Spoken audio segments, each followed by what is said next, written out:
Students welcome back. हम 10वीं class का 14th लेसन पढ़ रहे हैं ऊर्जा के स्रोत, और इसी कड़ी में आज हम टॉपिक स्टडी करेंगे वो है जैव मात्रा यानी कि बायोमास। तो ये हम पढ़ेंगे और जैव मात्रा होती क्या है, उससे हम कैसे ऊर्जा प्राप्त करते हैं उसी पर चर्चा करेंगे। अब देखिए जैव मात्रा है क्या। तो पौधों तथा जंतुओं के शरीर में उपस्थित पदार्थों को जीव द्रव्यमान कहते हैं। तो बायोमास कहा जाता है जो पौधे हैं जंतु हैं उनके शरीर में जो भी उपस्थित पदार्थ हैं, कार्बन है, नाइट्रोजन है, ऑक्सीजन, वो जो कुछ भी पदार्थ उसमें मौजूद होते हैं इस जीव में, उसको हम कहते हैं जीव द्रव्यमान।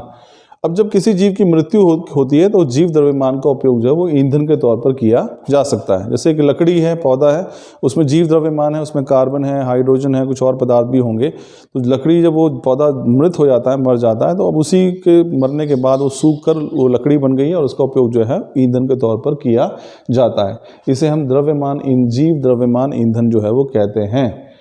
तो उदाहरण है लकड़ी, कृषि अपशिष्ट, गोबर, सूखे पत्ते और तना। तो लकड़ी भी देखिए ये जीवित थी, तो इसमें जो भी जीवित है हमारे पास, चाहे वो कृषि अपशिष्ट हैं, खेती के जो हमारे पास बचा हुआ हिस्सा होता है जो हमें चाहिए नहीं होता है उसको कृषि अपशिष्ट कहते हैं। तो वो भी क्या है, एक प्रकार से जैव मास ही है, उसको हम बायोमास कहते हैं। तो वो भी जब उस फसलें हम काट लेते हैं, जो बचा हुआ हिस्सा है उसको हम उसका ईंधन के तौर पर उपयोग कर सकते हैं। गोबर है कि शरीर में वो एक है व्यवस्थित, यानी कि वो उपलब्ध है किसी भी जीव के साथ, तो जब वो इसको सुखाकर हम इसके उपले बनाते हैं और उसका भी ईंधन के तौर पर उपयोग जो है वो किया सकता है। सूखे पत्ते हैं वो भी जैव मास है, जीव से ही प्राप्त होते हैं, इसका उपयोग भी हम सूखने के बाद जो है ईंधन के तौर पर कर सकते हैं। तना, लकड़ी जो है वो भी जैव मास का उदाहरण है। तो जैव मात्रा है क्या, देखिए कि जो भी पशु हैं, चाहे वो जंतु हैं, चाहे वो पौधे हैं, उनके अंदर उपस्थित जो पदार्थ होता है उसको हम कहते हैं जीव द्रव्यमान, और उनकी मृत्यु के पश्चात इसी जीव द्रव्यमान को ईंधन के तौर पर भी उपयोग किया जा सकता है। जैसे कि लकड़ी है, कृषि अपशिष्ट है, गोबर है, सूखे पत्ते हैं और तना है।